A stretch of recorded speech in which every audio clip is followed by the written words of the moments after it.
कराडच्या कुटुंबियांकडून 13 तासानंतर परळी पोलीस ठाण्यासमोरील आंदोलन मागे. मागण्यांचं निवेदन पोलिसांना दिलं. आजच्या बैठकीनंतर आंदोलनाची पुढील दिशा ठरवणार. परळीत व्यापारी संघटनांकडून बेमुदत बंदची हाक. परळीची बदनामी सुरू असल्याचा व्यापारी बांधवांचा आरोप. कराडवरील सर्व गुन्हे मागे घेण्याची मागणी. धनंजय देशमुखांची केज. शासकीय विश्रामगृहात तपास अधिकाऱ्यांसोबत चर्चा. मला माझ्या भावाला न्याय द्यायचा आहे. कारस्थानातील प्रत्येकाला फाशीची शिक्षा व्हावी, देशमुखांची मागणी. बीडची हत्या माणुसकीला काळं फासणारी घटना. कुणीही दोषी असो, मुख्यमंत्री कारवाई करणार. चौकशीत नावं येईल त्यांच्यावर ऍक्शन घेतली जाणार. उपमुख्यमंत्री अजित पवारांची ग्वाही.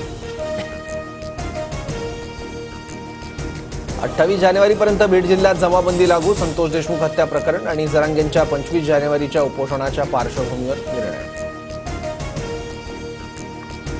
राष्ट्रवादीच्या बैठकीत अजितदारांकडून फडणवीसांबाबत नाराजी. मंत्री बाबासाहेब पाटील आणि मुश्रीफांच्या खात्यातील 2 निर्णयांना मुख्यमंत्र्यांकडून परस्पर स्थगिती.